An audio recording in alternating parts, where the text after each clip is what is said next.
Farmer in Essex made a horrible discovery. The body of a boy, later identified as 14-year-old Jason Swift. Jason's whereabouts over the past few months are largely a mystery, but Essex police have now uncovered new evidence about his movements.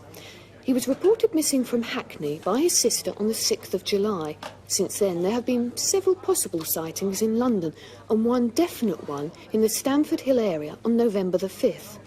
A few weeks later, in Chipping-Ongar, Jason's body was found in a copse. The copse isn't far from the M11 and M25, and it's now thought he'd been murdered elsewhere and then dumped there.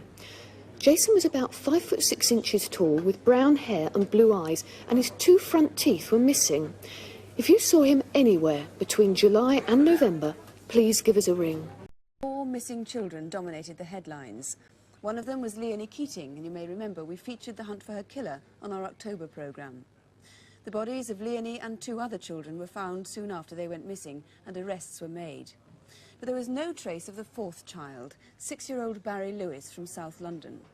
His whereabouts remained a mystery for 3 months, until December, when his body was discovered in a field in Essex. Tonight, police are disclosing new evidence about the case in the hope that you might help catch Barry's killer. Our reconstruction begins in London at the market close to where he lived. Sunday morning, 15th of September, at East Street Market in Walworth. The stalls were busy with shoppers as usual. Just 200 yards away from the end of the market, at the junction with Dawes Street, Barry was staying temporarily at the house of friends, the Leightons, while his mother was waiting for rehousing by the council. That day, Barry had lunch at the house with Denise Leighton and her children before going out to play with 7-year-old Jackie. Are you coming out to play? Yeah. Where are you going? I'm going out in front. All right then. Ta-ra. Bye. Bye.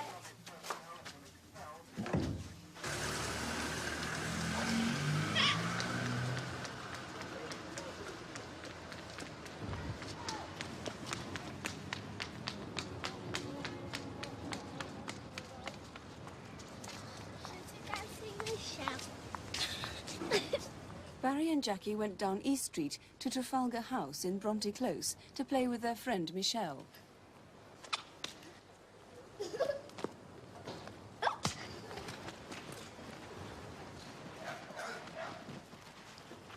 Michelle's mother, Mrs. Ford, kept an eye on them as they played outside the flats.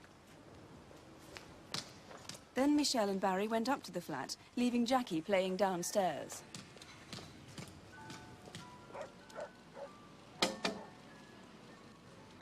Get down from there before you break your neck.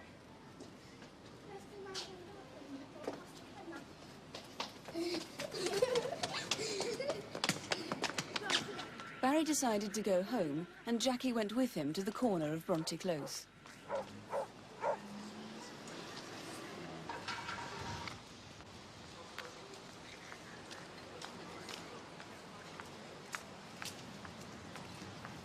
All right, see you later. I'm going home now. Bye. Barry walked on down Blackwood Street towards East Street. What happened next is a mystery. By 4 o'clock on East Street, the market was gone, and Barry too had completely vanished. For 3 months, nothing was heard of him. Then in December, his body was found in a field 25 miles away. 16th of September, the day after Barry disappeared. On the road known as the Crooked Mile, just outside Waltham Abbey in Essex, a man had run out of petrol. He left his car at the entrance to Travers Piggery. Police have now been able to establish that the boy he was carrying was almost certainly Barry Lewis. He seemed sleepy and listless, but he was alive.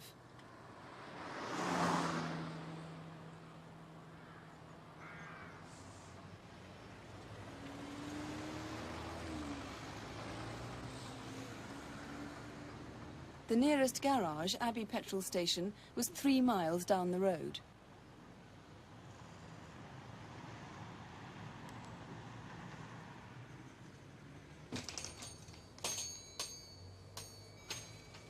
What's the can take? About £2 worth. Right, I'll pay for it now. Thank you.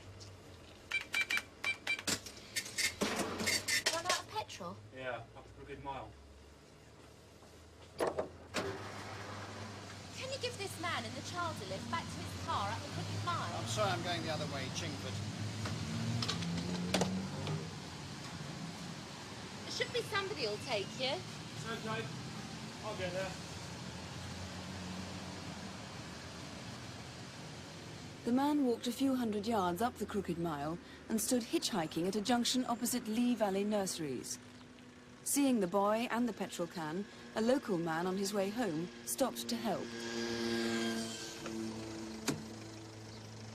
Can I give you a lift? Yeah, please. Where's your car? It's in the entrance to a farm, just up the road on the right. Would it be better to put the child on the back seat? No, you'll be all right here.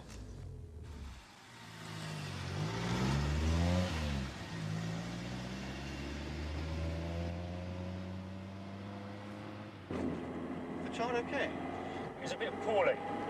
He didn't sleep well last night. The driver noticed that the man seemed edgy and reluctant to talk.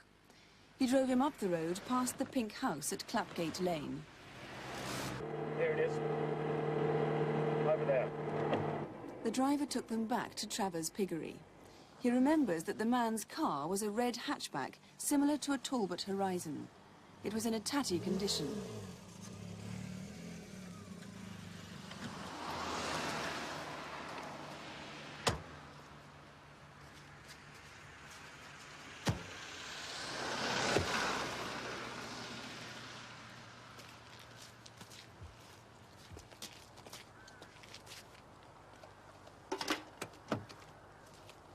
They managed now? Yeah, it's okay. I'll be all right now.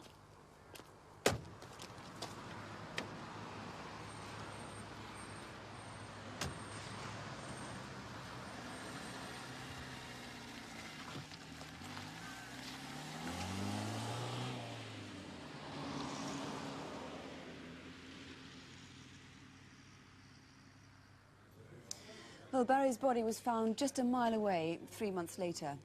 Superintendent Hatfull is leading the hunt for his killer. Perhaps you could take us through on the map where the man and boy went that day on the 16th of September. Yes, the garage is in the centre of Waltham Abbey and is approximately 3 miles away from where the red car was parked and about 1.5 miles away from where the boy's body was eventually found. Which was near the pink house in Clapgate Lane. Yes, on the bridle path. Right. The car seemed fairly distinctive. Do you think he might be still driving that car? The red There's a hatchback? possibility he may still have it. It was a red hatchback car, most probably a Talbot Horizon, described as about 5 to 7 years of age and in a fairly tatty condition. Now, we saw the man on the film leave the car, and then the next we saw him was walking into Abbey petrol station. Somebody surely must have seen him on that 3-mile route carrying the boy. He must have looked quite conspicuous. Do you think he walked all the way carrying the boy anyway? No, not only do I believe that somebody saw him, I'm positive somebody picked them up and gave them a lift. I desperately want to trace that motorist and the car that he himself was using when that happened. What about the petrol station itself? Do you think there were many people there to see him? Yes, it was a very busy evening in the petrol station, rush hour. We know that there were several other customers getting petrol, and in particular, there was one man who was in fact asked by the petrol attendant whether he could give the man and the boy a lift back along the Crooked Mile, and he declined because he was on his way to Chingford, which is opposite direction. We also desperately wish to find that man. Right. Now, that incident was 24 hours after Barry had first disappeared. What do you think happened in those intervening 24 hours? I'm convinced that Barry was certainly alive for 24 hours after he was kidnapped in the hands of his abductor. There's every likelihood that he was kept in that motor vehicle in the Epping Forest or South Essex or Hertfordshire area, and we want anybody who can remember seeing the unlikely of that man with the small boy and the car to come forward and speak to us. Once again, can we have your description of the man? We have a video fit. Yes, he was about 30 to 35 years old, 5 feet 10 inches tall, normal build. He's described as having a lined face or a wrinkled complexion, more than perhaps his years should show. And he's a local man, is he? Every indication from the way he spoke and the way he acted seems to show that he knew that area and he had some local knowledge of places we've mentioned. Right. Now, it's 4 months since Barry disappeared now. How urgent do you think it is that you find him? It's vital that we find this man. It was a brutal and callous murder of a small boy by a man who went out looking for his victim, and having found him, I'm positive that he knew what he was going to do to him and how his end would be. I'm absolutely certain we will catch him, not only for what he did to Barry Lewis, but because we have the very real fear that having done this once, he will set out to do it again. Mr. Hatfield, let's hope that somebody can help. If you can help in any way, please do ring us at Crimewatch on 01 811 8054. Title Operation Stranger. Police officially linked the murders of 2 children, 6-year-old Barry Lewis and 14-year-old Jason Swift. We showed a reconstruction of the Barry Lewis case 4 months ago. Tonight, we concentrate on Jason Swift. His body was found only 6 miles away from Barry's at Stapleford Tawney in Essex. Both boys had been drugged. Very little is known about what Jason did or where he went during the last 6 months of his life. Some of the people who did see him during that time have taken part in our film to reenact what they remember. We're starting in Hackney in North London, where Jason was living with his sister, Hayley, last July. The flat where Jason stayed with his sister is boarded up now. The family has moved. Jason was brought up in Nuneaton and in East London with his 3 brothers and sister. When he was 6, he was taken into care at a Dr. Bernardo's home in Kent and lived there for 4 years. During that time, Jason got to know the south coast of England well. The children were often taken there on day trips. He went back to live with his mother in 1981, but left there in June last year to stay with his sister Hayley and her husband Adam at their flat in Hackney. Going down the market, Jason. Do you want to come? No, I think I'll stay here. Are you sure? Yeah. You know, I'm really happy here. What can we do while I've gone? I'll just play Monopoly for a while. Okay, then. See you later. Right. Bye. Bye.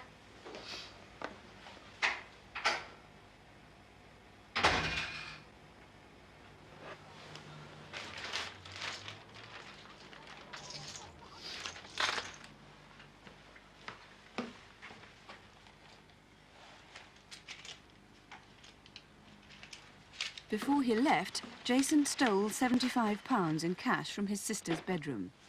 He took with him his clothes, a few books, and his Monopoly set packed in plastic carrier bags. The door was sort of open, but we thought nothing of it. We thought he might have gone round to the shops or something and just forgot to shut the door. About 15 minutes later, we noticed the money had gone. And then we noticed all the insides of the Monopoly had gone, all the boards and all the money and that had gone. That's when we realised he'd run away. That was on the 6th of July last year. The investigation into Jason's murder spans the 6 months up to the discovery of his body in November. Around the end of June or beginning of July, he visited a coin dealer in Charing Cross. Jason liked to collect foreign coins and had often called before, but this time he'd come to sell. Morning, Jason. I wonder if you got to buy these for me. Place them on the tray.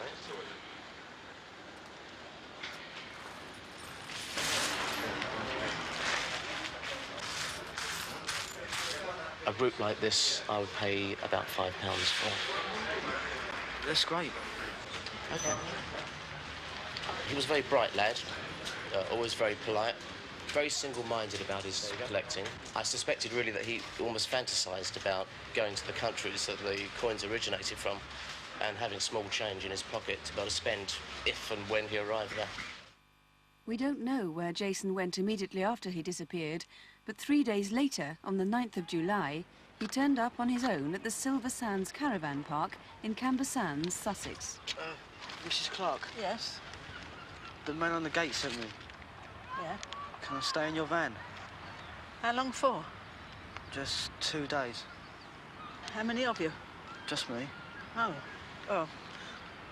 Yeah, we'll see what we can do. Come on.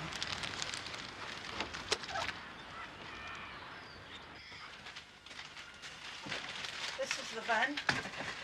Nice, large van. So you're on your own then? Yeah. Don't you ever come out with your parents? No, they let me travel on my own. It's like an adventure. I'm Supposed to be visiting a friend in Hastings. Oh, well, that's all in the same area. You're not far from there, you know. No.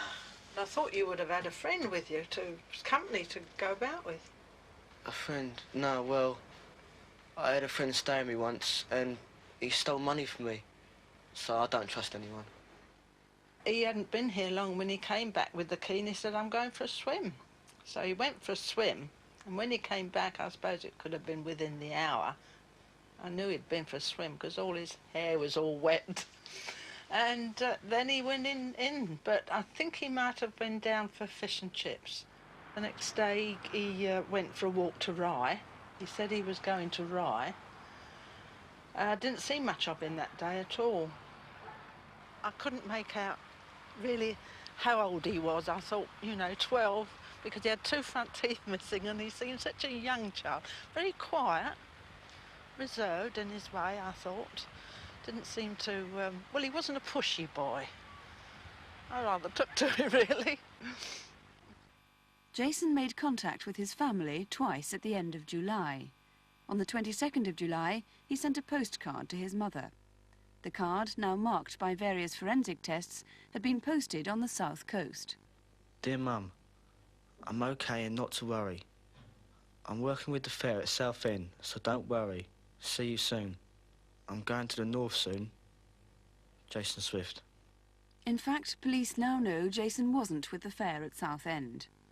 Around the same time, Hayley's husband, Adam, received a phone call. Hello? Hello, Adam. Where are you? I'm staying with a friend from school and his father. Jason, where are you ringing from? I'm in South London. What's the number? I'm not saying. You coming home? Yeah, I'm thinking of coming back. I don't know when. I'll phone tomorrow night and tell you. Right then. Bye. Okay then, bye. Nothing was heard or seen of Jason at all during August.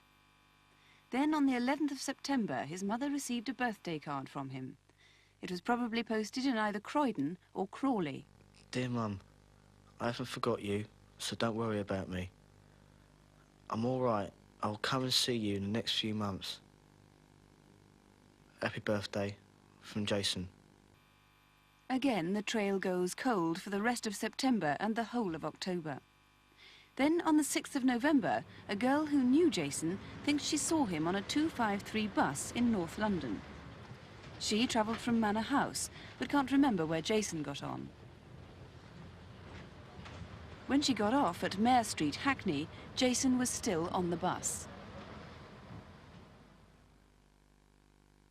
About 3 weeks after that, Jason was murdered. He'd been drugged with tranquilizers and asphyxiated. Well, Detective Chief Inspector Derek Cass, there's one very important element in this case which we haven't so far mentioned, isn't there? Yes, there is. He had very few friends of his own age, but he did associate with gay men. And we're appealing in particular for these persons in the relevant period to come forward and contact us. Are there any particular kinds of people you're appealing to in that connection? Yes, with the gay connection in mind, I would ask the viewers this question. Did a boy of Jason's description visit next door or a house or flat nearby in the months that we are looking to fill, especially the last 3 weeks in November? If he did, and perhaps he wasn't seen after the last week in November, then I would ask him to come forward, or these people, the viewers, to come forward and contact us. Right. Now, there are a lot of gaps in that calendar of ours. Do you think there are any other people who may have seen him, for example, maybe shopkeepers? Yes, that's right. Jason is a normal 14-year-old. He would visit shops to purchase sweets, crisps, drinks, and he often did this. And shopkeepers, persons visiting shops, would probably have seen him. In addition to that, Jason had a bedwetting problem. He also had mouth ulcers, and he had his 2 front teeth missing. In connection with that, he may have visited dentists or doctors anywhere to seek consultation and we're again asking for those professions and their receptionists to contact us and come forward. Right. Obviously, as you said, the last month of his life is very important to find out what he did. Do you think he could perhaps have gone back to the south coast, which he knew well and loved? Jason had a habit of either going to places he knew or to visit persons he knew. And it's quite likely that he could have visited the south coast, or for that matter, anywhere. Now, you've linked Jason's death with the murder of Barry Lewis. What are your reasons for doing that? There are several common factors between the two deaths. Firstly, they're both male boys. Secondly, they were both found naked. They were both positioned, Jason at Stapleford Tawney and Barry 6 miles away at Waltham Abbey, both in rural Essex, both within the borders of North and East London. Right. I'll just make clear again that any gay person who thinks they knew Jason during that time, between July and November, can come forward in the knowledge that it's in complete confidence and also that no action will be taken against them. Absolutely. Right. So if you do think you can help in any way, please do ring us. Our number here at Crimewatch is 01 811 804.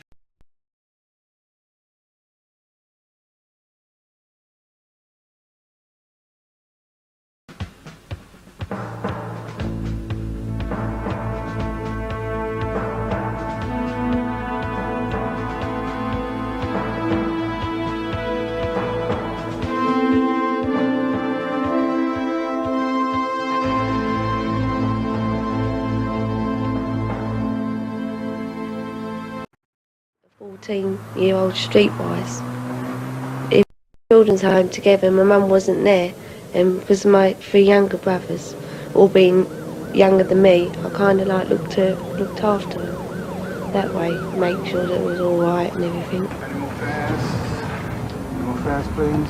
When they were 14, they gave them a free travel card to give them as kind of like an independent, so they'd get their own way to school instead of catching the coach.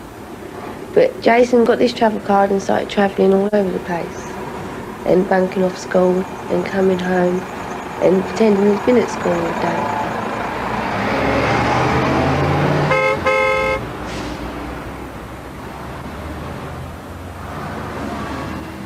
Some days after leaving home, Jason phoned his sister. She wasn't in, but he spoke to her fiancé. Hello? Hello. Adam? Where are you? I'm staying with a friend from school and he's dead. Jason, where are you ringing from? I'm in South London. What's the number? I'm not saying. You coming home? Yeah. I'm thinking about it. I'll ring you tomorrow night and let you know. Right then. Bye. Bye for now.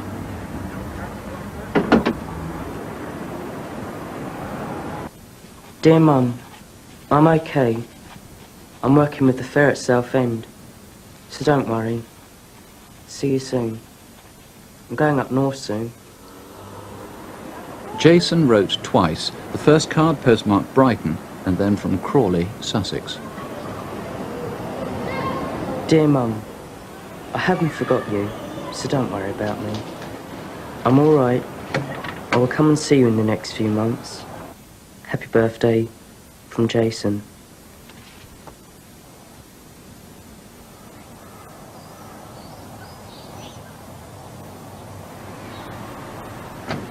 The adrenaline starts running the moment that you get the call and you're thinking ahead. Morning, sir. You're thinking more of what police action you intend to take rather than actually what is at the scene. And it's only when you get to the scene that you get briefed and you see the body for yourself that you start having feelings. The body itself was found by a local out shooting. He's in a bit of a state, actually. Mind you, it's not surprising. It's not the sort of thing you'd be likely to come across. The boy's naked, and there's no sign of his clothes anywhere. Right. It's just over here, sir.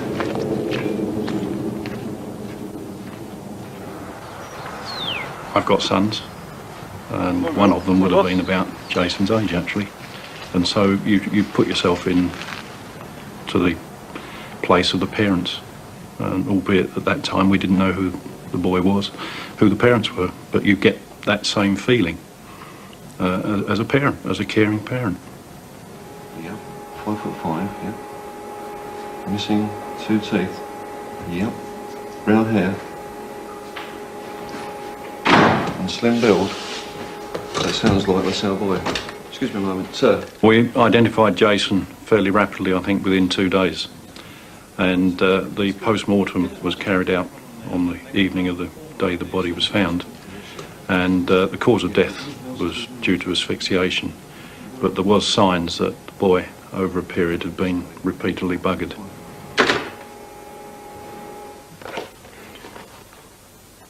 There would have been one taken at the start of the summer term.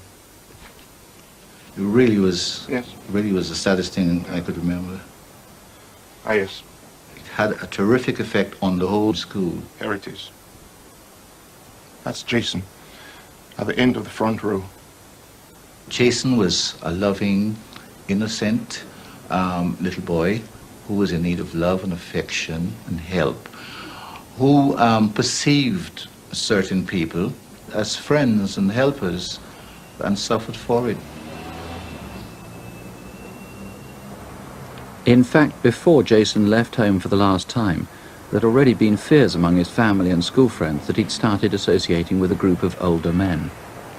A poster campaign by police was aimed at anyone who might have seen him in the months that he'd been missing. Nearly 2 weeks ago, a farmer in It's on now. Essex made a horrible discovery. The body of a boy, later identified as 14-year-old Jason Swift. Jason's whereabouts over the past We few managed to get the murder on Crimewatch Incident Desk within a few days of the body being found. And this helped us fill in the period immediately following Jason's disappearance. In fact, we found a person who had rented a caravan out to Jason for a couple of days at Canberra Sands. But beyond that, there was very little to go on. Jason referred to a school friend in his phone call to his future brother-in-law, and that proved to be an adult homosexual that Jason had had a previous relationship with, who in fact looked after him for 2 or 3 days after he first went missing. Once we had inquired into that aspect and eliminated the person from our inquiries, there was very little else to go on. 15 miles away in London, and in the week before Jason's body was found, several parents had made reports to Hackney and Stoke Newington police of a man in an old Jaguar cruising the streets trying to entice children into his car. The number plate had been noted, but its owner wasn't registered, and so he wasn't found for several days. Morning, sir. Is this your car? Yes, it is. Why? Is there a problem? Can you tell me your name, please? Cooke. Sidney Cooke. Mr. Cooke, does anybody else drive your car at all? No. Why? I'd like you to come down to the police station. Don't worry about your car. My colleague will take care of it. Yes, but what have I got to go down the station for? Don't worry about it, sir. We just need to speak to you. Go on your vehicle.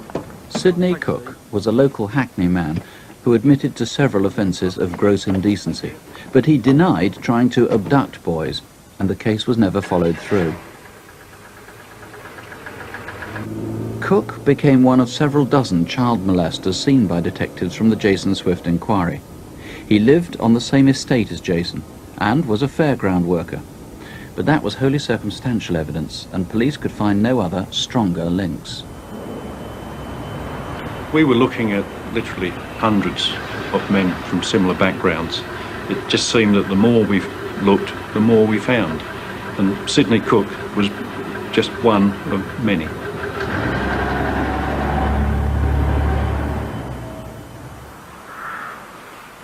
Just as Sidney Cooke was being released in London, another murder hunt was getting underway. An hour ago, police in Essex announced that there is, in all probability, a second child killer on the loose. Pathologists have established that a body discovered in a shallow grave near Waltham Abbey is that of a boy aged between 7 and 9. He'd been dead for between 1 and since 6 its discovery yesterday because of the bad weather. Once skies cleared this morning, dozens of police moved in to begin a painstaking search of the farmland. The child's body was found by a farmer as he was walking along the edge of his field. 3 months earlier, on a Sunday afternoon in September 1985, 6-year-old Barry Lewis had gone out to play in the streets near his home in Walworth in South London. All right, I'll see you later. I'm going home now. Bye. He just seemed to disappear into thin air. Every indication that we could find seemed to point to the fact that he had been picked up by a passing motorist. The Barry Lewis Incident Office got in touch with us virtually immediately, really.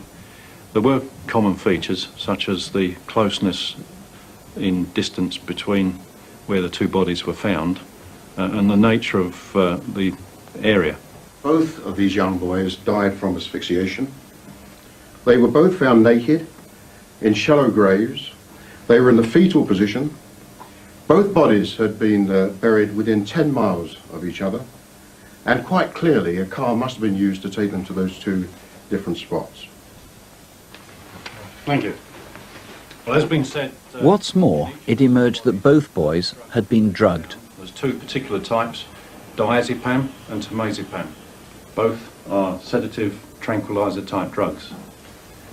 It's not unusual that either of the two drugs can be prescribed together, but it would be very unusual, in fact, for children as young as we're dealing with to prescribe those drugs by a doctor. Thank you.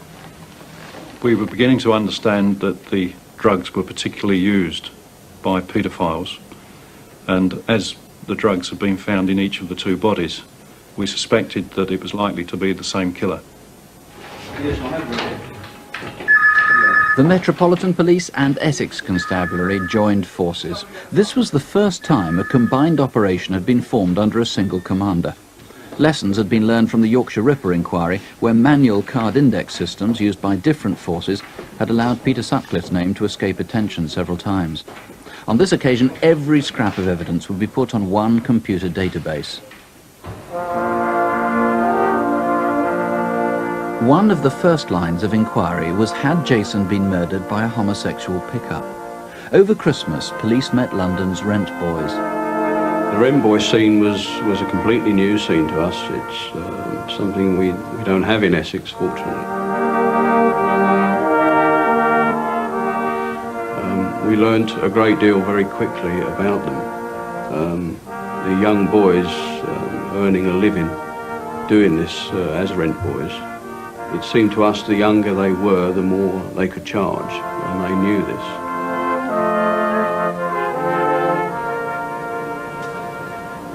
Surprisingly, very few of them were actually homosexual, and they were in it just for the money, and they obviously learned very quickly that they could earn a lot of money, and as I said, particularly the younger ones. Although, of course, we all knew that these things went on and they existed, but the degree and the amount involved surprised us all. On reflection, it wasn't the right area to look for Jason. Jason, we learnt later, really was a lad who was a rent boy solely for the purpose of a free meal, a bed for the night, someone to show him a bit of care and affection, really. Not as a true professional in it for the money only. As is routine, we commissioned a second independent post-mortem to allow the boys' bodies to be released for burial. We chose Professor Austin Gresham because he often worked for the defence, so we knew his findings would be very difficult to challenge in any future court case. Professor Gresham's work produced an even greater sense of urgency and disquiet. He agreed with the findings of the first post-mortem that Barry Lewis had probably been sexually assaulted and then strangled. But he found that Jason had died while sexual acts were taking place. Well, I mean, all deaths of children are very emotive. You know, it's very difficult sometimes to keep your head and to be impartial when you're dealing with these cases. It is unusual to find child abuse that has proved fatal with evidence of sexual abuse. I should say that over the 40 years I've been working, I've only seen 2 cases of child abuse, where the child has died, of course, and there is evidence of sexual abuse as well. It is unusual. The findings took the inquiry into a totally different realm. We knew that Jason had been involved in homosexual activity previously, but what we didn't know was that he had been sexually abused immediately before his death. Basically, we were then looking for a very violent paedophile or a gang, a group of paedophiles. The prospect of a gang being involved had seemed improbable at first, but in the months after Jason's death, evidence from boys who'd been abused revealed that paedophile rings were more common than detectives had been aware. One ring, dubbed the Dirty Dozen, involved a man already known to the Jason Swift inquiry. Your surname? Cooke. That with or without an E? With. Your first names? Sidney, Charles. And your occupation? Fairground worker. The ring included another man, Lenny Smith, who, like Cooke, lived on the Kingsmead estate. Your age? Both Cooke and Smith were questioned about Jason, but both exercised their right to silence, and the police got nowhere.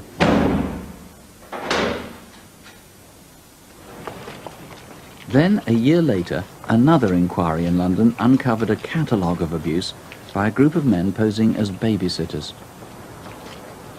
As the 1987 inquiry at Hackney unfolded, it became apparent that there probably were connections, and if you like, I became obsessed with the fact that we should find out about these connections and uncover them. We made the decision to ask all the suspects about the Swift inquiry and the Swift murder, and about Jason Swift in general, and that's really how we broke ground on the inquiry. One of these routine interviews was with yet another man living on the Kingsmead estate, Robert Oliver. Hello, Robert. I'm Detective Inspector Bob Brown, and this officer is Detective Constable Stuart Foray. You have been arrested in connection with allegations of indecency on young boys. I would like to ask you some questions about those matters. Will you speak to me? Yeah. What about Jason Swift? Will you talk to me about him?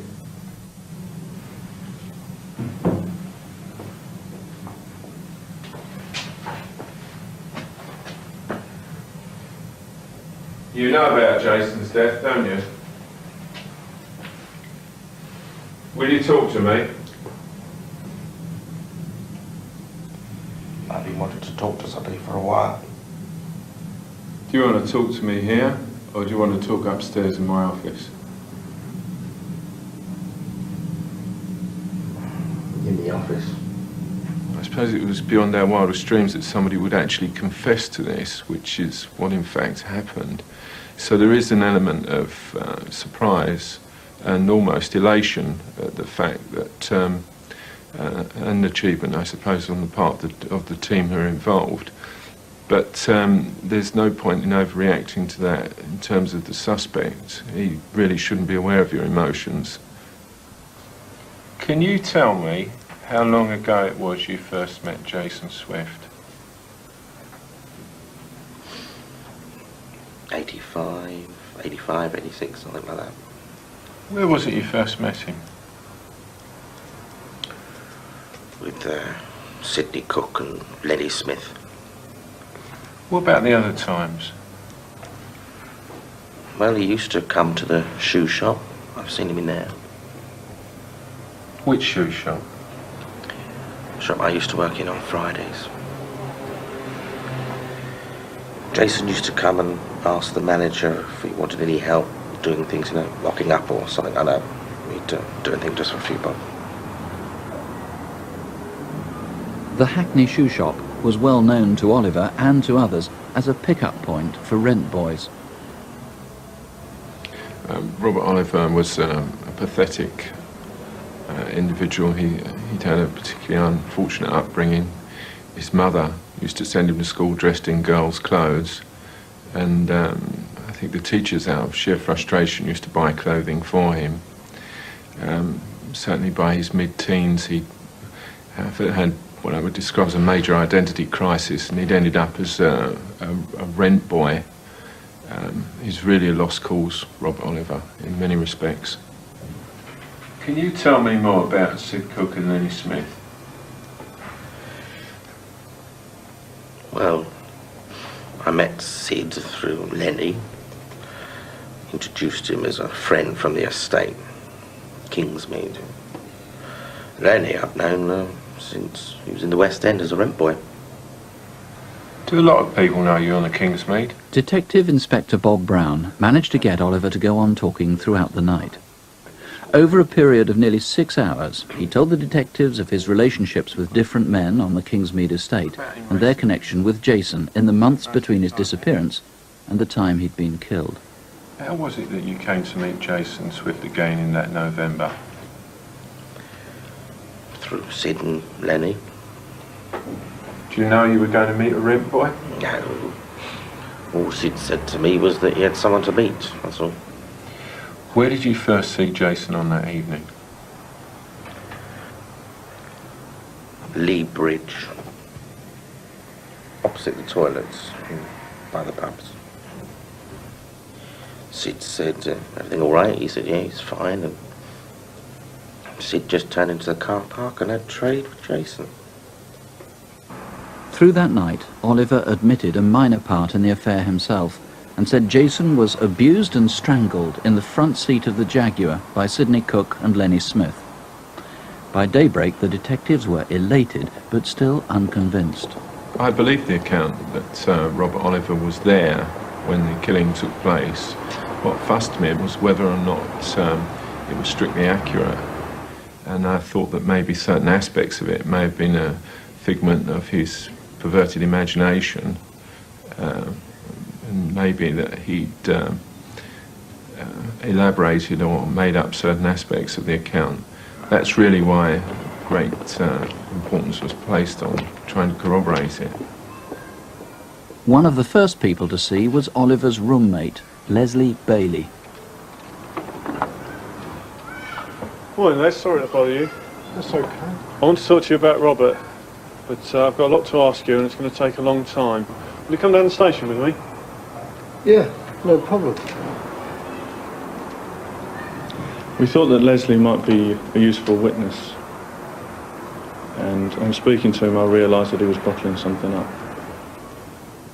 I wanted to give him the opportunity to get that out, but I never realised that he would tell us the things he did. Where were you living in 85, Les? I was on the Kingsmead with a friend, Stephen Barrell.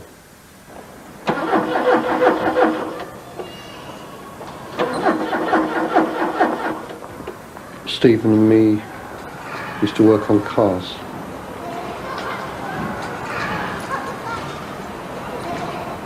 Robert Oliver lived there in a flat with a load of other men. Went up to Robert's flat to borrow a screwdriver. And as I was leaving, I popped my head round the corner and looked into the living room. There was a boy on the settee, lying face up.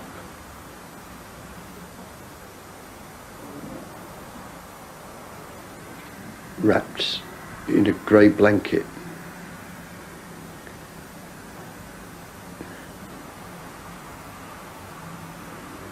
His face was white. What's the matter with him? He's ill. I'm taking him to the hospital. Weren't you worried about the boy? I just thought he was ill. A little while later, Sid and Robert came down the stairs, carrying a long, thin bundle.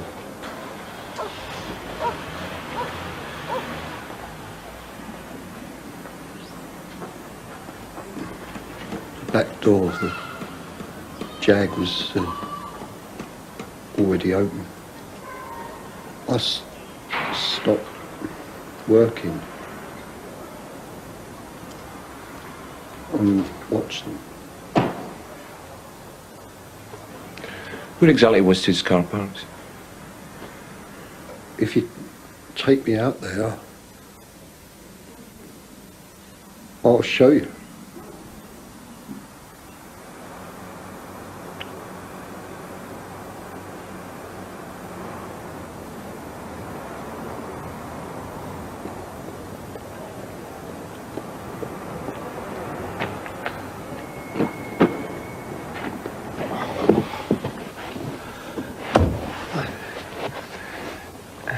Les, it seems as if you're more involved than at first we thought.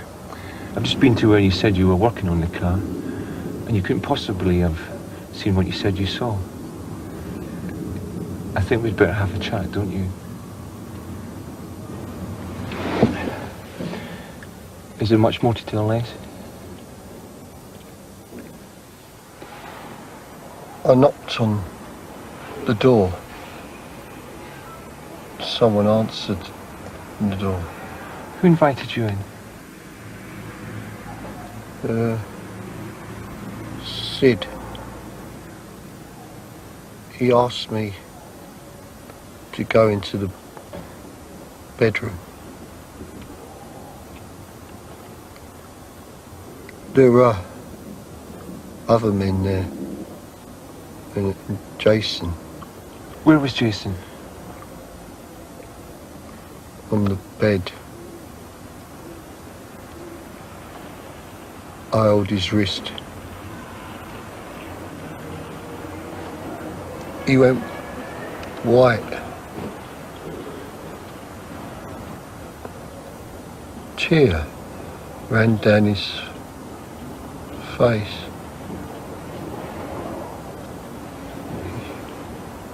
He went unconscious. Sid said they were going to take him to hospital. He made me go with him. Where?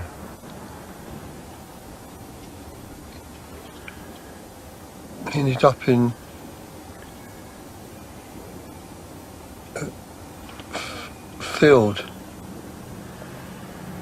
Sid drove the Jag. Who took the body down to the Jag? Me, Sid, and Robert. Les, I'm arresting you for the murder of Jason Swift.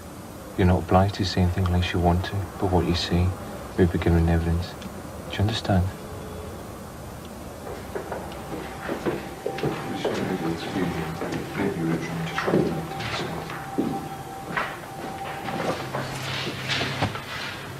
Right, Leslie, this gentleman over here behind you sitting is Captain Thompson. He's from the Salvation Army, and I've invited him to come along to this interview so that he can see and, if you like, make sure that the interview is conducted fairly. Leslie Bailey was an intellectual lightweight with a speech impediment. He'd had a poor education, and Defence Counsel could easily portray him as a malleable individual who was open to suggestion. And so keep an eye on my pen to make sure you're not going too quickly for me, all right? He chose not to have a solicitor, and this was a worrying factor, and neither did he want anybody else present. And in those circumstances, it was necessary to have some insurance for both him and I. And so, aware of the fact that in the court, it's easy for a police officer to be accused of ill treatment or lying, I chose to have a Salvation Army officer present who really could be accused of neither of those. Leslie, I want to go over what we discussed this morning in the car. First of all, Who opened the door to you when you went to the flat? Sid. I had to be there for Leslie Bailey's interest, to make sure that he was treated fair, that there was no undue pressure, that there was no leading questions. The police made it quite clear to me that my bias was towards Leslie Bailey and his interests, and for that purpose I sat in on the interview. Jace, had you seen these blokes before? It was quite traumatic. First of all, I wasn't quite certain what I was going into, and having listened to all the details of what had happened, I came away with a turmoil, terrible turmoil in my thinking over what I'd sat and listened to. I had to read his statement back to him, which was 47 pages long, and in the statement used words that I wouldn't normally use. So it really left quite a mark on me for quite a long time. I remember when I got home thinking, I won't do this again. I really don't want to be part of this. That's what we've been waiting for, isn't it? That's very good. Yeah, anyway, cheers, Governor. Of course, we would have all liked it to have been an Essex breakthrough, but having said that, the whole inquiry was centred within the Metropolitan Police District, so if anyone was going to crack it, it was going to be those. Well, cheers. Cheers. All the best. Cheers. Cheers. I had become convinced that the Jason Swift case would go undetected. This had been, in fact, the most expensive investigation Essex had ever run, and as always, there were financial considerations. It was more than a year and a half since Jason's body was found, and by now we'd wound the inquiry down to just 3 or 4 officers, and only 7 lines of inquiry left to follow up. 2 of those loose ends, of course, were Sidney Cooke and Lenny Smith.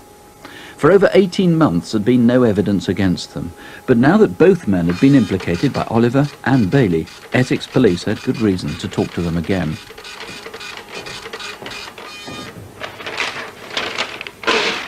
Finding Cooke was easy. He was in Brixton, doing 2 years for his part in an earlier paedophile case, the so-called Dirty Dozen. How long did you live on the Kingsmead estate? Since the 5th of September. So let's say from September till February sometime. Sidney Cooke is speaking into the microphone. So let's say September, October, November, December. January, February, 7. 6 months. 7. 6 months. And in that period of time, you're absolutely sure you didn't visit anybody else on the estate? Absolutely sure. Absolutely del positive. Bloody impossible. Absolutely sure. Why would I want to visit? Of all of them, Cooke was the most difficult to interview. He was a very awkward person. He enjoyed being the centre of attraction. He would do various things to make himself the centre, from whining and whinging, trying to manipulate the interview and endeavouring to control it. The previous time I interviewed Sidney Cooke, some 9 months earlier, he had effectively ended the interview by storming out of the interview room in a fit of temper. On this occasion, when we were talking to him, he would talk to us until we got close to the subject of Jason, and then he would try and turn the interview around, talk about anything other than Jason and his death. It seemed we were getting nowhere at that time. Have you got any complaints, Sidney? No. Is there anything else you wish to say? No. Are you sure? Yes. Well, it's 7 o'clock and I now propose to have the tape stopped.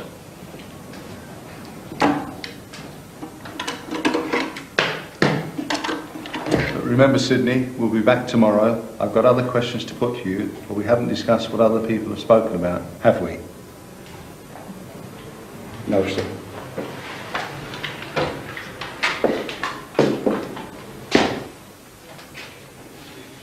It wasn't meant to happen.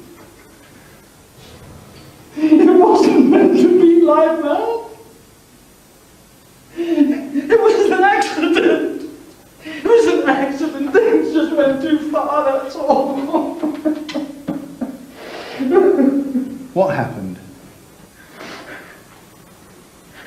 Somebody grabbed him, drugged him, used him. Well, for the first time he had admitted that he was actually there at the time of Jason's death. But again, he was endeavouring to manipulate the situation because he made this admission after the tape was switched off. So although it was a partial admission, he was still thinking all the time, trying to trick us. But in admitting he was there, he confirmed my suspicions that we had the right man, the leader, the person responsible for the death of Jason Swift. There were 6 of us. Lenny, Robert, 3 others, and me. Who? I don't know.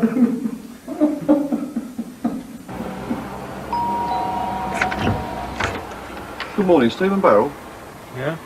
I'm DC Carr from the Essex Police. This is my colleague PC Ostick from the Metropolitan Police. I'm arresting you on suspicion of being involved in the murder of a boy called Jason Swift in November 1985. You do not What was your part in all of this, Sidney? They asked me if I wanted to. They asked you if you wanted what? You know! I'm Detective Constable Foster from Essex Police. You are being arrested on suspicion of the murder of Jason Swift. We have reason to believe... You do not have to say anything unless you wish to do so. You were but what you involved say in the may murder be given of in Jason evidence. Swift. Do you understand? Shouldn't have ended like this. How do you know, Sidney, if you weren't there? Just answer the question. You're obviously getting upset. You clearly know more about this than you've told us so far.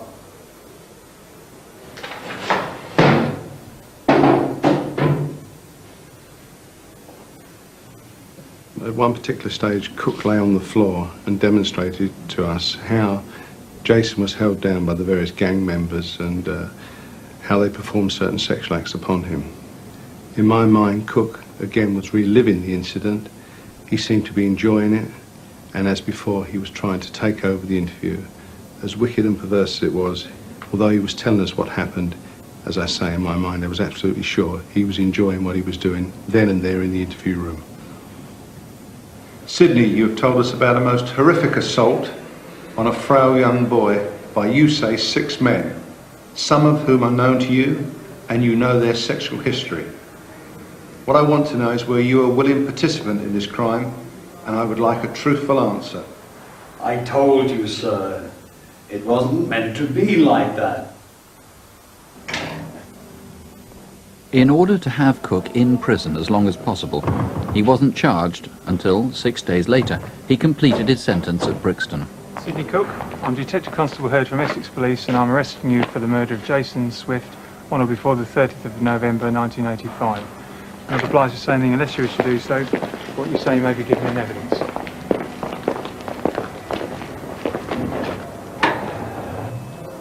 Lenny Smith was also doing time for earlier paedophile offences, and he was met on his release from Wandsworth Jail. I think you remember us.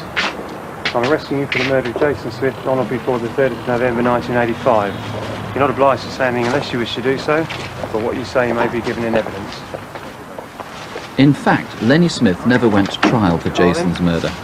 His lawyers argued there was no evidence against him except the words of other paedophiles, people who were plainly unreliable.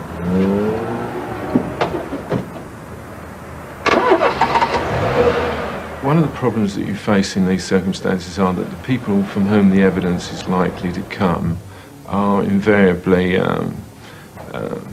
low-grade witnesses.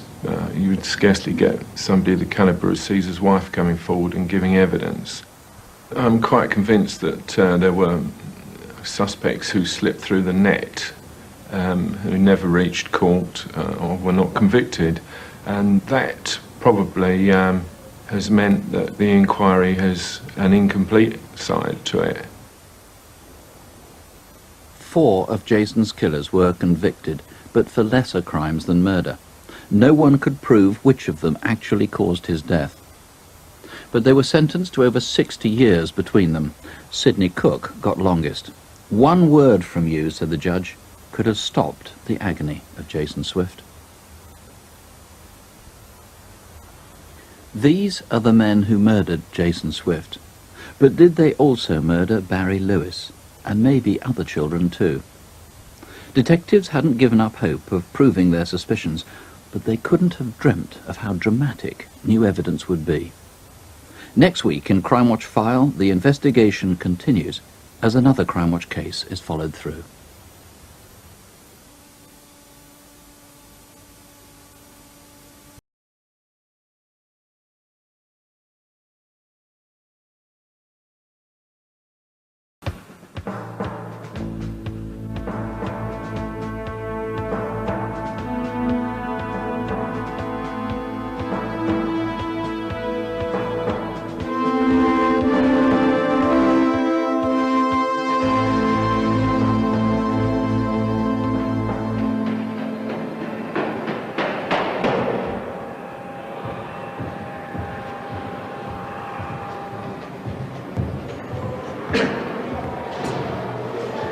Gav. What is it now, Gav? I've got to tell someone. Look, I wrote it all down. Jesus, is this straight up? I know, it's unbelievable. I swear it's true. Last week, Crimewatch File reported back to Crimewatch viewers on the murder of Jason Swift. The inquiry revealed a secretive underworld of child abuse and resulted in the conviction of several men who were operating a paedophile ring centred on northeast London. That seemed to be the end of a deeply unpleasant episode. But it was just the start. One of Jason's killers confided in a cellmate in Wandsworth Prison. The cellmate was so sickened he told prison staff, and the subsequent investigation was to become one of the most complex ever undertaken.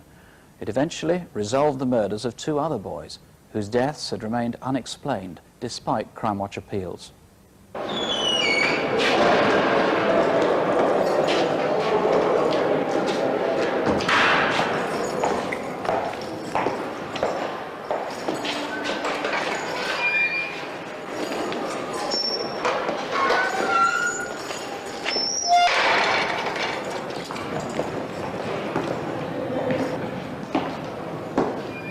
A dog collar seemed the easiest disguise for a detective who had to be discreet. Hello, Ian. I understand you've asked to speak to a police officer. I'm Bob Brown, DI. You don't look like a copper. You've been sharing a cell with Leslie Bailey. What's he said that's upset you? The man is disgusting. He's bloody disgusting. It's little boys he's talking about. Little boys. If he's done a quarter of what he says, he should be banged up forever. Here. I'll blow your head off. I've written it all down. Everything he says, word for word. He was giving graphic detail of murders of children, burial sites, times, places. All of this came as a complete revelation. I was shocked to see the accuracy of it. In fact, 2 of the names on the front page of Gav's notebook were tragically familiar to the police. 4 years earlier, in September 1985, 6-year-old Barry Lewis had disappeared while playing near his home in South London. His remains were later found in a field near Ongar in Essex. About the same time, the body of a 14-year-old, Jason Swift, had been found not far away.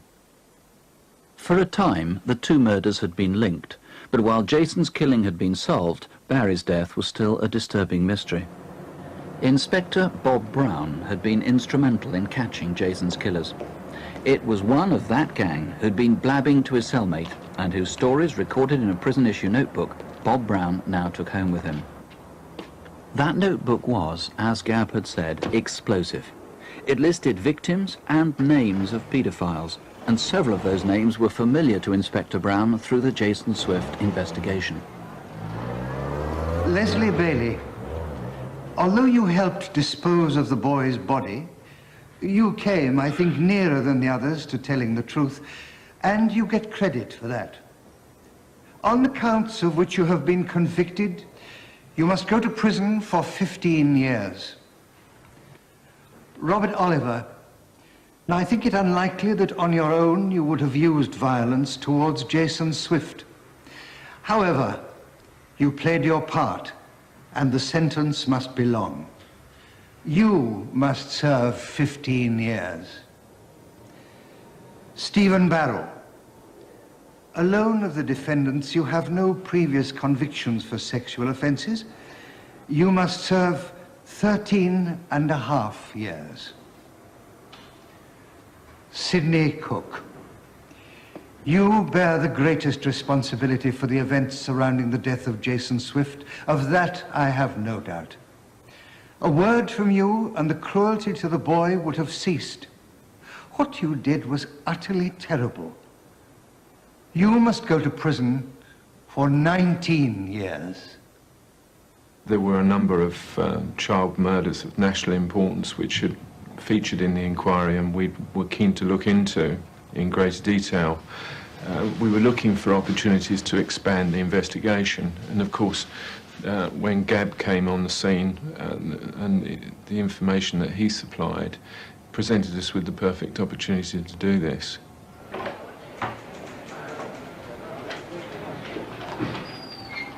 What do you think, sir?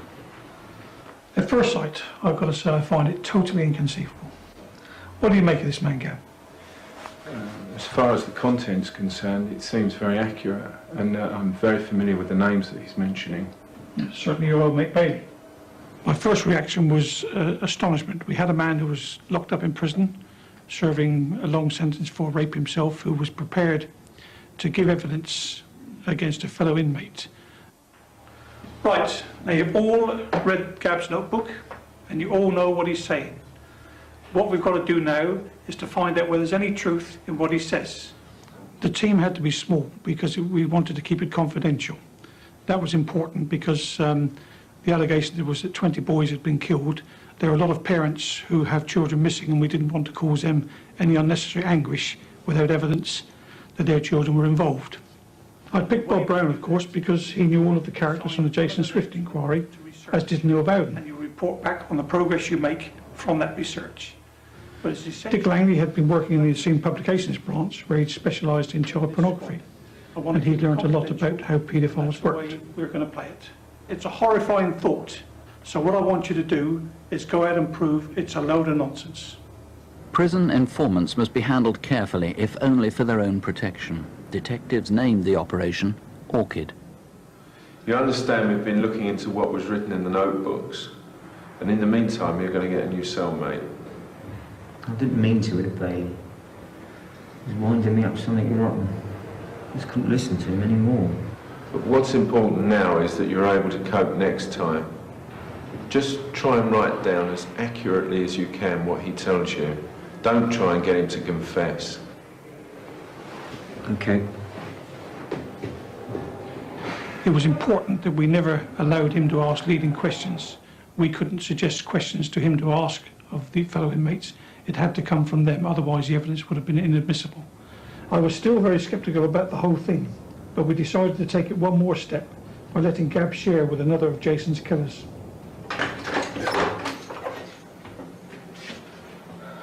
Hello, I'm Robert Cooke. I'm your new cellmate. Thought I was getting a geezer called Oliver. Oh, no, not anymore. I changed my name in honour of my dear and close friend, Sidney Cooke.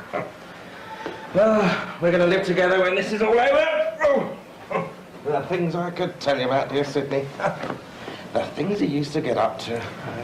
Bob, this guy never stops talking, which is great in many respects, but as you so rightly warn me, he is apt to exaggerate. Fortunately, it's quite easy to tell when he's doing this because the exaggerations are really quite fantastic and quite unbelievable. Jason Swift, remember Jason Swift? It's not easy to stop him once he gets started, is it? He is totally selfish. He just doesn't have a thought for anyone else. Like Bailey, he doesn't show any concern over the death of Jason Swift. Unlike Bailey, he manages to pull faces and appear to be putting some form of effort into expressing himself. Even so, the expressions contain no remorse, no sympathy, no pain, no concern. Well, we had to devise a system where Gab could get letters out to us without going through the approved channels, because we didn't want people knowing what he was doing inside the prison. Another one for you there, Lon. Thank you. He was a rapist himself, accused of sex crimes, and yet he seemed to think that his crimes were natural when compared with the activities of the paedophiles, which I think genuinely disgusted him. And therefore that was his reason, I think, for helping us in the way he was. Sometimes I get angry. Sometimes I find it almost impossible to believe what I'm hearing. What's difficult to come to terms with is that Robert shows no remorse. When he talks about all the other sex acts committed by himself and his friends, he's so matter-of-fact.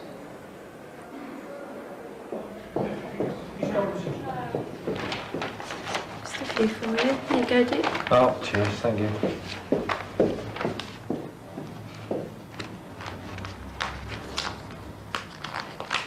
Bob Brown, the detective inspector, got moved to the flying squad. I'd been introduced to Ian Gabb in prison to build up some trust between the two of us, and when Bob moved, I took over as his handler.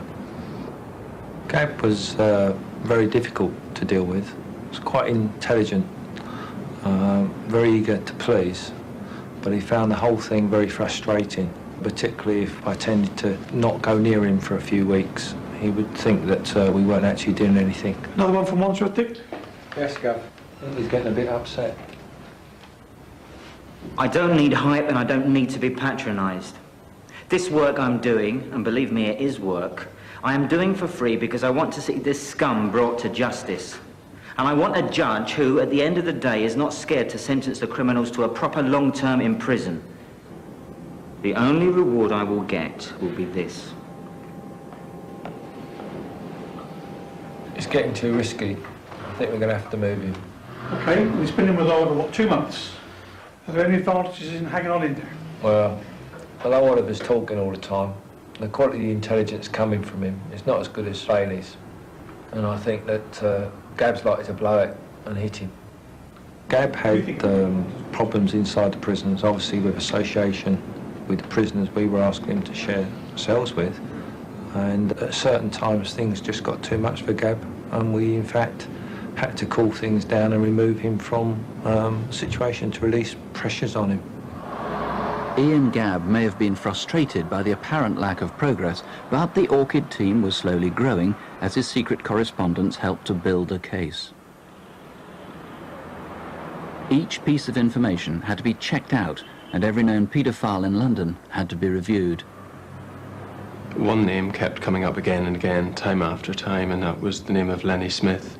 He'd been strongly implicated in the case of Jason Swift. However, charges at that time had been dropped against him. It was decided that it would be best to invest time in surveillance with regard to Lenny Smith, and in fact this surveillance paid off. 269 from 17. Yeah, go. I'm in the TK, I've got eyeball, he's in the park on his bike, he's towards the toilets. Yeah, roger, thank you, stand by.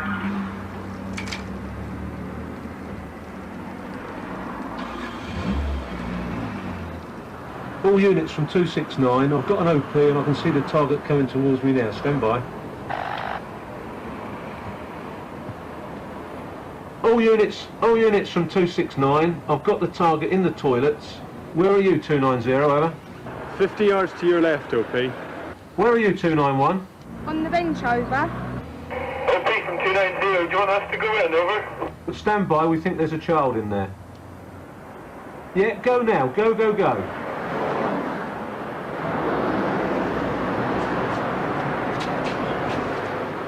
The child was badly scared, but physically uninjured.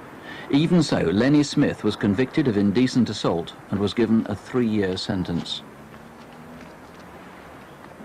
Meanwhile, inside Wandsworth Prison, Ian Gabb was still prepared to help in any way he could.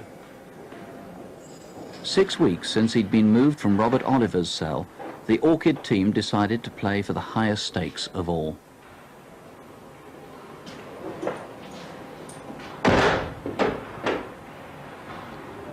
What you did was truly terrible. You were the dominant influence. One word from you could have stopped the agony of Jason Swift.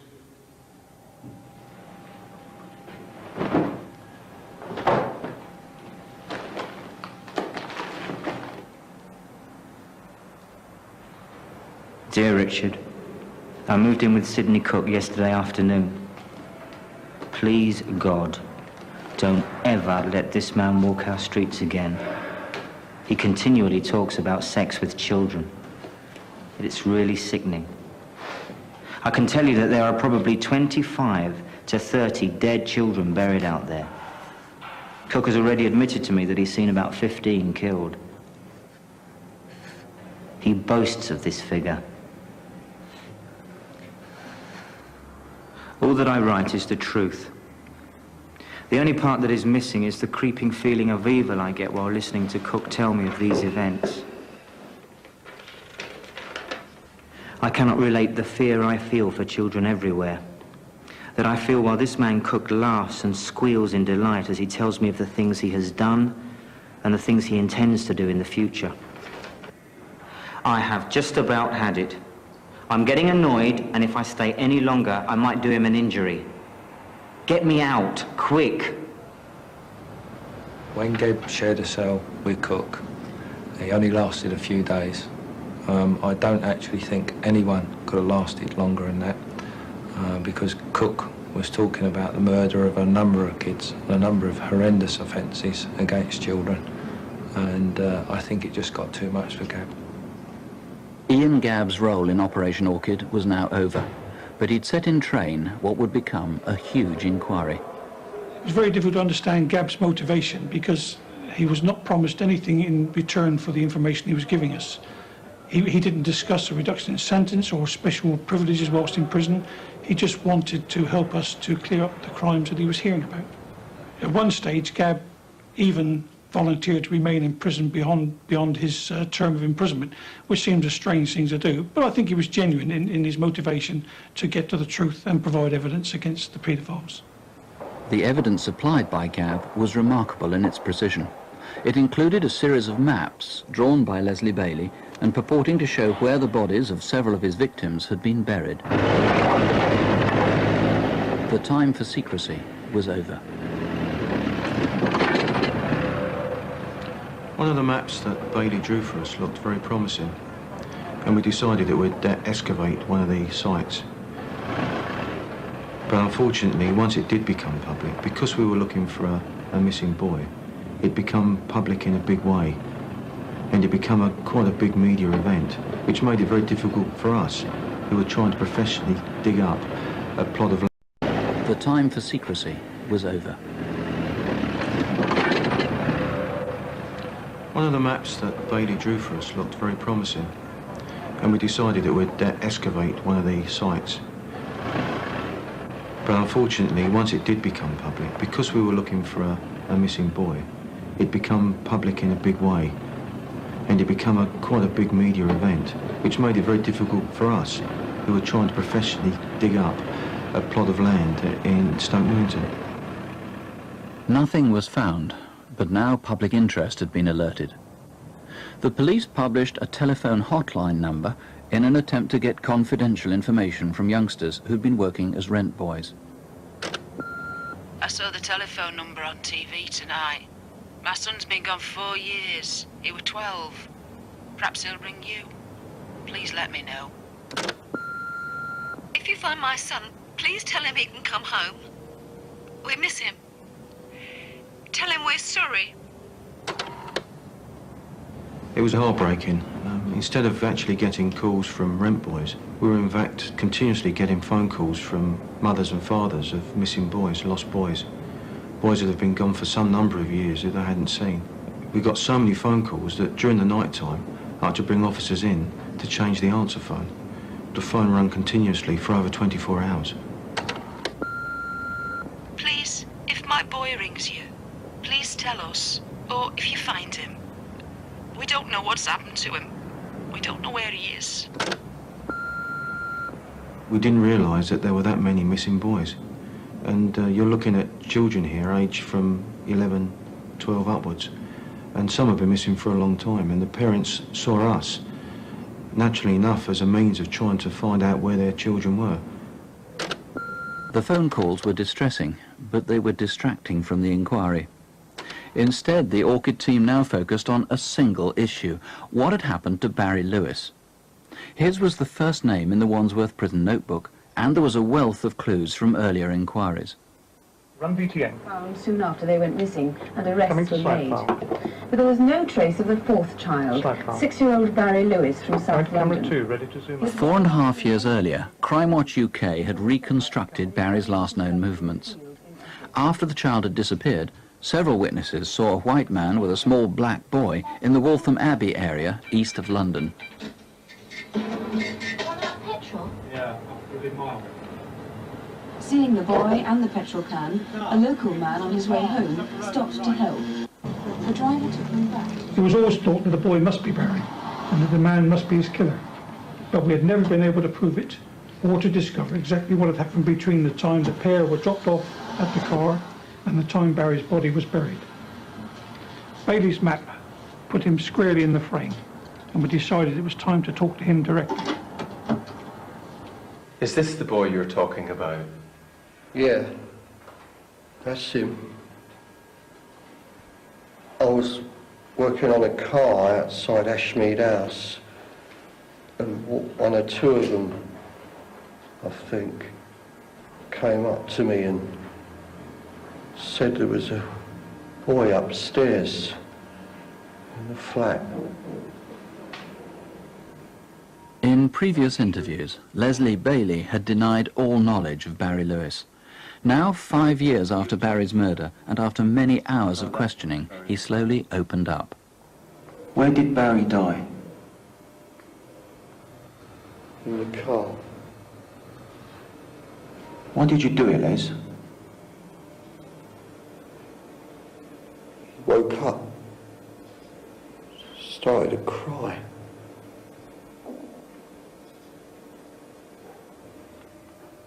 Les, show me on Gary Lyons how you did it.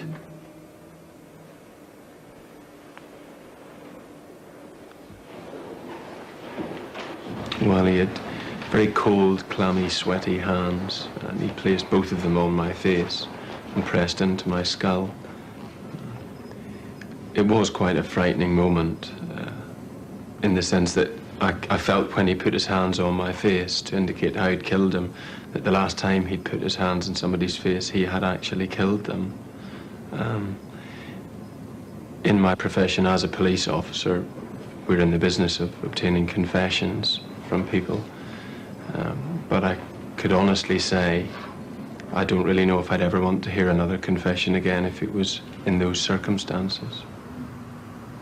Some facts about the case, notably the pathologist's report on Barry's body, had been kept secret, even from the interviewing team. Only the murderer could have known several of the details that Leslie Bailey was describing. Members of the public do from time to time confess wrongly to crimes, and if they don't know the vital clue, then they can be eliminated from the inquiry. The method of Barry Lewis's death, how he met his death, was confidential to me and to the officer who had previously investigated his disappearance, and none of the inquiry team knew. And that was a safeguard for them and in Bailey's case, so that we could be sure that he was the killer. Bailey was taken out of prison to retrace the fateful journey he'd described. They said there was going to be a party. What kind of party, Les? A gangbang. Who was there? I knew 7 or 8 of them, but there were more. Where was Barry? In one of the bedrooms. How did he get to the flat? One of the gang brought him. He held his hand, gave him sweets and that. Was he drugged? Someone gave him a big round thing, like a sweet. Was he crying? He wanted to go home, yeah. Leslie Bailey said that after 6-year-old Barry had been left for dead, he had been ordered by other members of the gang to dispose of the body.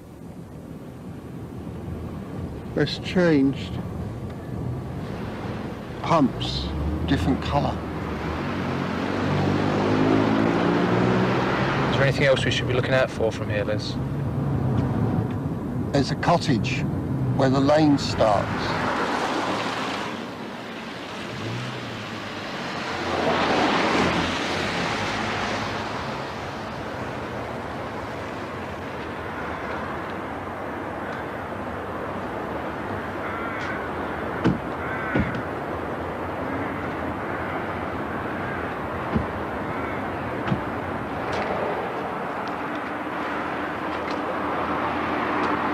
This is the place. Are you sure?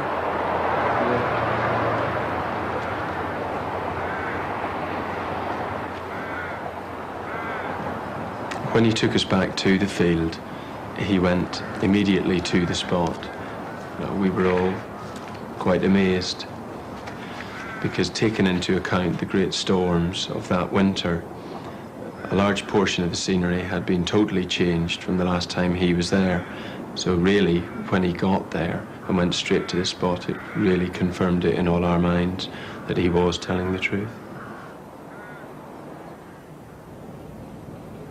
Leslie Bailey, you are charged with the murder of Barry Lewis on or before the 7th of December 1985 within the jurisdiction of the Central Criminal Court, the Old Bailey. Since going public, it had been a deliberate policy not to correct exaggerated stories which appeared in the press. We knew the gang would be reading the papers avidly, especially the tabloids. We wanted the message to get through to them that we're after them. Yeah, that's it. Thanks very much. One day, one night. That's Wandsworth. It all went smoothly last night. Cook safely tucked up in Albany. Oliver's been taken to Dartmoor, and he's none too happy about it by all accounts. And Bailey's as we discussed. As we discussed, ready and waiting, we were dealing with this afternoon. Great, lovely. The strategy was to cause them maximum disruption while they're inside prison. We wanted them to be going to bed of an evening, not knowing what was going to happen to them in the morning.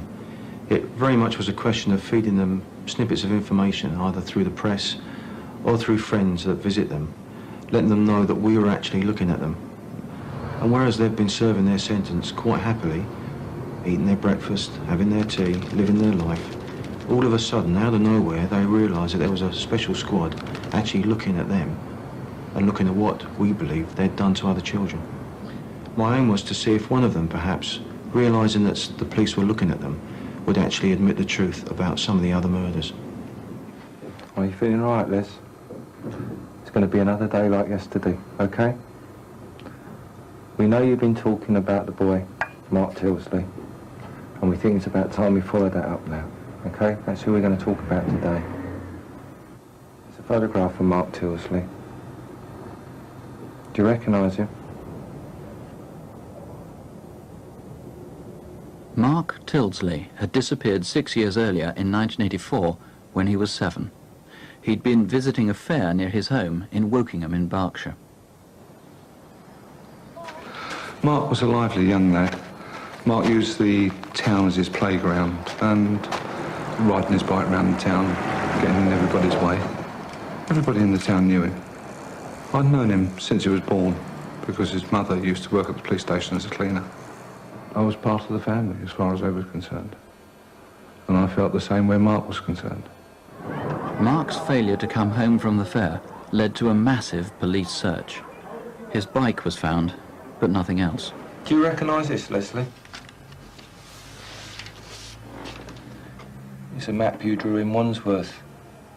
You told your cellmate it showed where Mark Tilsley had been killed, in Wokingham. Remember Mark, don't you? And you also wrote a letter about him. Well, you didn't write it. You got your cellmate to write it, because you don't write too well, do you, Les? I'll remind you a bit of what it says. I have been questioned about Mark. Do you remember 1984 at a fair, your mate Oddbod? What can you tell me about Mark, Leslie?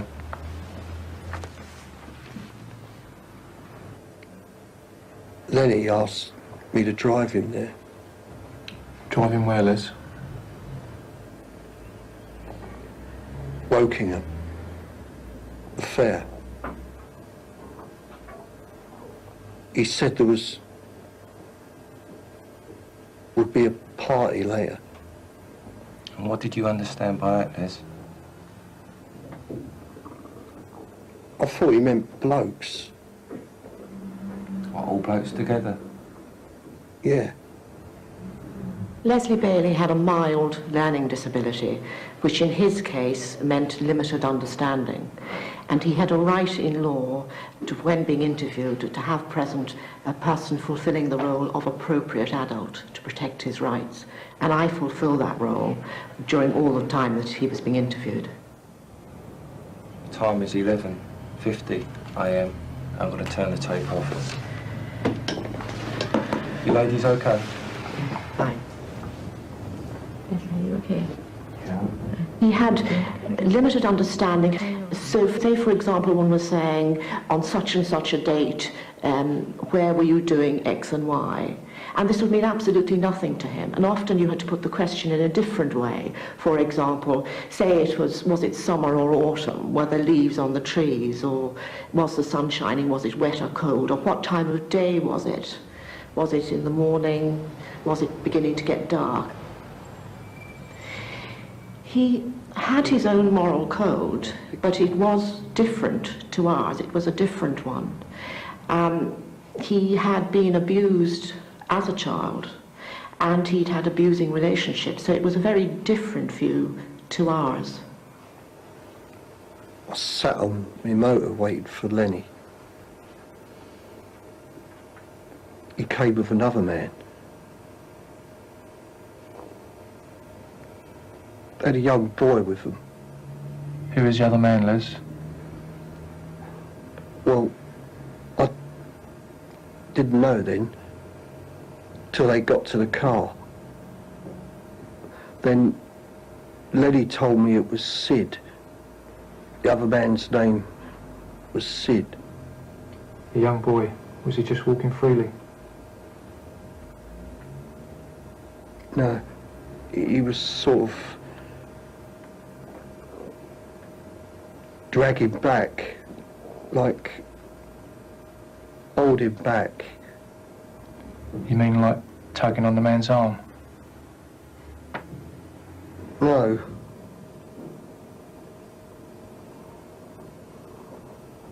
He was trying.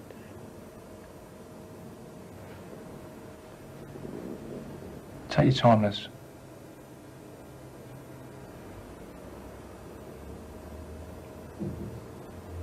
Trying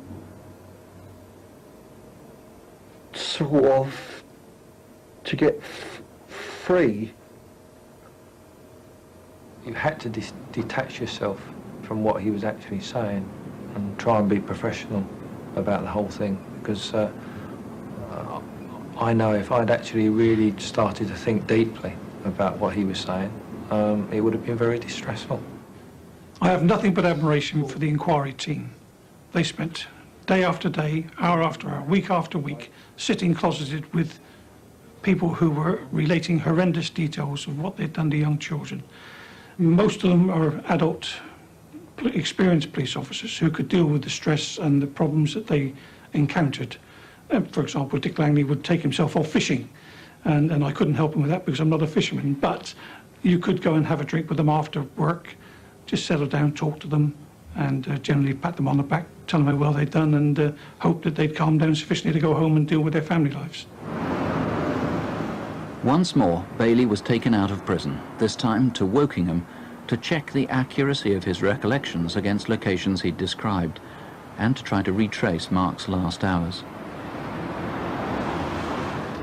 On the day that we went back to Wokingham, I was convinced that we were being followed. We were all aware at that time that there was much media speculation as to what was actually happening during the conduct of the investigation, and that some of the newspapers were starting to link the inquiries into Jason Swift with the Mark Tilsley case. We were obviously concerned that the investigation did not become a media circus. This would not have helped the investigation and would certainly not have helped Mark's family. When Leslie first came back to Wokingham, I felt that although the Met lads had done a wonderful job, this was my case. This is the one I've been on since the day the lad went missing. And I felt very emotional about it and him being there. I'm wondering if when I first saw him, if that was our link to telling us what had happened to Mark. Have you remembered the name yet, Leslie? OK, Gary, go round again. Leslie was fairly certain when he first came back to Wokingham as to where he'd parked his car. But of course, there was a difficulty in that the fairground that was being dug up for a municipal swimming pool. And we were driving around in circles until he recognised one road. There. It's that E road just down there.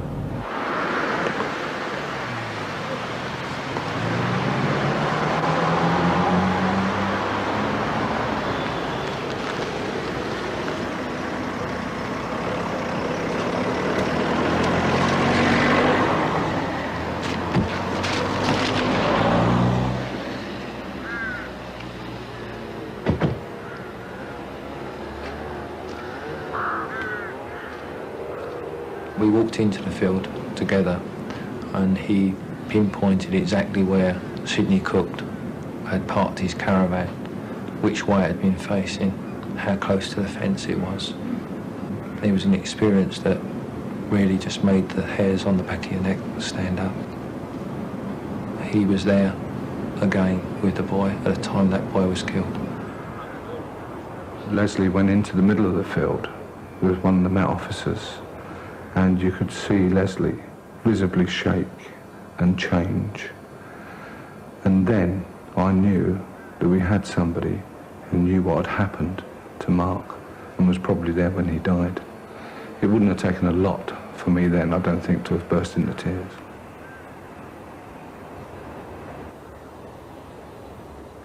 What I'd like you now to look at is a reconstruction of Mark's disappearance that went out on the television in 1985. It was about this time last year that the papers were headlining the disappearance of Mark Tilsley, 10 miles from Reading in Berkshire. The Crimewatch Reconstruction in 1985 had had a huge response, but little concrete evidence had emerged. Now, 6 years later, Thames Valley officers reviewed the tape in partnership with the Metropolitan Police. Operation Orchid was now a large, combined inquiry. It's never an easy thing to run a joint operation for simple reasons, silly reasons really. Things like interforce jealousy can prevent a joint operation from working correctly. But we felt that from the start we had to make a statement. So Mick Short and myself decided that we would pull every bit of information, that nothing was kept from the inquiry teams, so that really, instead of being two forces investigating one murder, it was one force investigating several murders, and I think we maintained that cooperation until the end. One man became central to the inquiry, a fairground worker whom several people, as well as Bailey, had placed in Wokingham on the day Mark had disappeared. But he'd had an alibi.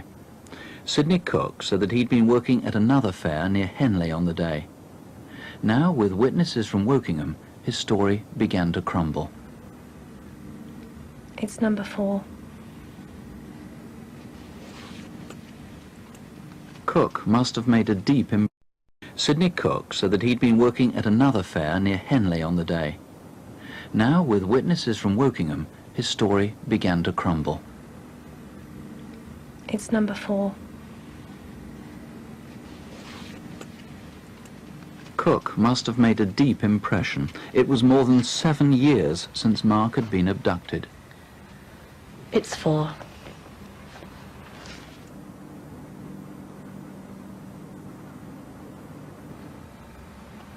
Number 4.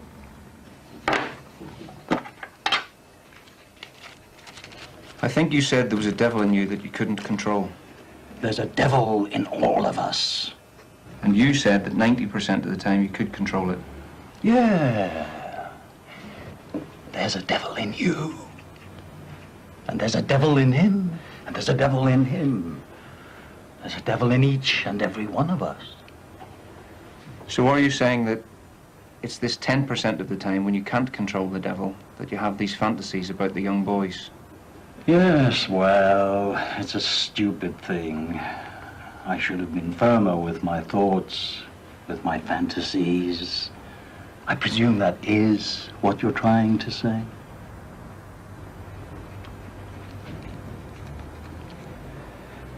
Just plain, stupid mistakes. Well, most of the time, Cooke had refused point blank to say anything about the deaths of Barry Lewis or Mark Tilsley. And apart from the Jason Swift interviews, this was probably the closest we'd come to him telling us anything about the abuse of young children. By now, Sidney Cooke was so deeply implicated in the murders of Barry Lewis and Mark Tilsley, police were confident they'd be able to press charges even without a confession.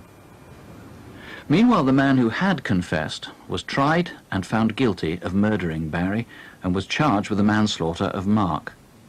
But ironically, Bailey's admissions led to appeals by his co-defendants in the Jason Swift case. I believe the original trial judge would not have dealt so severely with you had he known of the full activities of Leslie Bailey and the full responsibility he bore in this matter. Sidney Cooke, we quash the sentence of 19 years and substitute it with one of 16 years. Stephen Barrell, the sentence of 13.5 years is too severe. We substitute for it 10 years imprisonment. Robert Oliver, now known also as Robert Cooke, we see no reason to disturb the careful decision of the judge. Your appeal is dismissed. When the blame was laid fairly and squarely at Bailey's door, I find it offensive when Bailey was just the minnow and the sharks had their sentences reduced. In fact, worse was to come for the detectives. For months, the Orchid team had been waiting for a decision from the Crown Prosecution Service on what charges would be brought against Sidney Cooke or Lenny Smith for the killings of Barry Lewis and Mark Tilsley. There'll be no more action taken against anybody. They'd made their minds up before I even got there. They just wouldn't listen to anything I had to say. I was very depressed. I had a tremendous fight to get Bailey to court on the Barry Lewis murder. And yet afterwards we seemed forever to be supplying the CPS with what they wanted, and prosecution counsel, witnesses to the others, and yet to no avail. It seemed to me that whatever we did, we were never going to get anybody else to court. And it was very depressing. Lenny Smith was serving his 3 years for the indecent assault on the boy in the public lavatory. He refused to cooperate with Operation Orchid. A number of witnesses linked him to Barry Lewis and Mark Tilsley, but again, the CPS felt it was not enough. Some of their arguments were on the basis that the people that we had got who were witnesses were not credible witnesses because they were criminals and paedophiles themselves. Well, I'm very sorry, but if you're dealing with paedophiles, the only persons who can give evidence against them are victims, in our case, who are mostly dead, or fellow paedophiles who witnessed and took part in some of the activities. We're not talking about stealing a bar of chocolate from Woolworths. We're talking about the violation and killing of young boys. Obviously, if there is no evidence against a person, we can understand that there should be no charges against that person. But we weren't arguing that there wasn't evidence. There was evidence, and some credible evidence, which is what a trial should be based on. It's just that they didn't believe that they would result in a conviction. Bailey alone stood trial for Mark Tilsley's killing. Leslie Bailey has acknowledged that on the 1st of June 1984, he agreed to drive a man he knew, a man called Lenny Smith, to Wokingham. And that on the journey down, Smith told him that a man called Sidney Cooke had arranged a homosexual party in his caravan that evening. Sidney Cooke dragged Mark Tilsley to his car and gave directions to his caravan in Evandon's Lane. There, the boy was drugged and undressed. The men all took their clothes off and one after another, beginning with Cooke and ending with Lenny Smith, they buggered Mark Tilsley.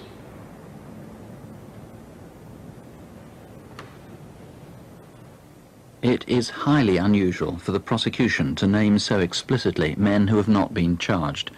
It was the closest the Crown would come to putting the others in the dock. Equally unusual, Leslie Bailey instructed his own defence barrister to seek the maximum sentence possible. I have come to understand my client, and he would like very much to be able to shed some light on the mystery of where Mark's body is, but he can't.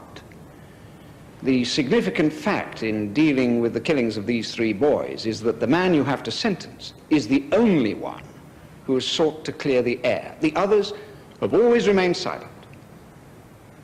My client is surprised and disappointed that he's here in the dock on his own today and that Smith and Cooke are not here with him. He does not understand why this should be so. This has been the most tragic case I can imagine. The distress of the parents is enormous. Leslie Bailey was sentenced to life to run concurrently with prison terms he was already serving. All the officers in the case received a judge's commendation for pursuing an honourable and sustained investigation. But that was small compensation for what detectives acknowledged in public was unfinished business. One of the main aims we set out at the beginning of the inquiry was to find the body of Mark. We failed, and I feel I failed the family. Mrs. Tildesley will never give up her search for Mark until that body is found. I've told her that I'm certain Mark is dead. A man has pleaded guilty to the killing. But nevertheless, she still has that hope, and that hope will continue. As far as Leslie Bailey is concerned, I don't believe he is the most wicked of the people that killed Mark. In fact, in many respects, he was the least guilty. The other men, I believe, are evil, and I'm certain they will come out of prison. And when they come out, I'm convinced they will kill again. You feel for Mrs. Tildesley. You feel for other mums and dads that don't even know what's happened to their children. And you know there are evil people. And I believe, certainly in 2 cases, there was ample evidence to put those people before the court. Young boys were being carried out of flats on the Kingsmead estate in Hackney without anybody apparently noticing or phoning the police or in any way caring about what had occurred. It's a very worrying situation.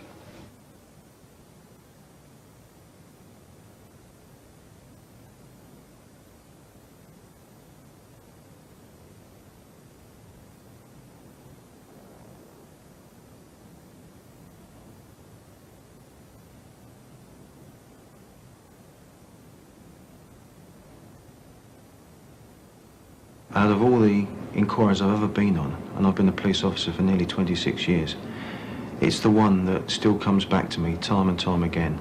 And I find that at a quiet moment in the day, I'll be thinking about something to do with these boys and the charges that were never brought.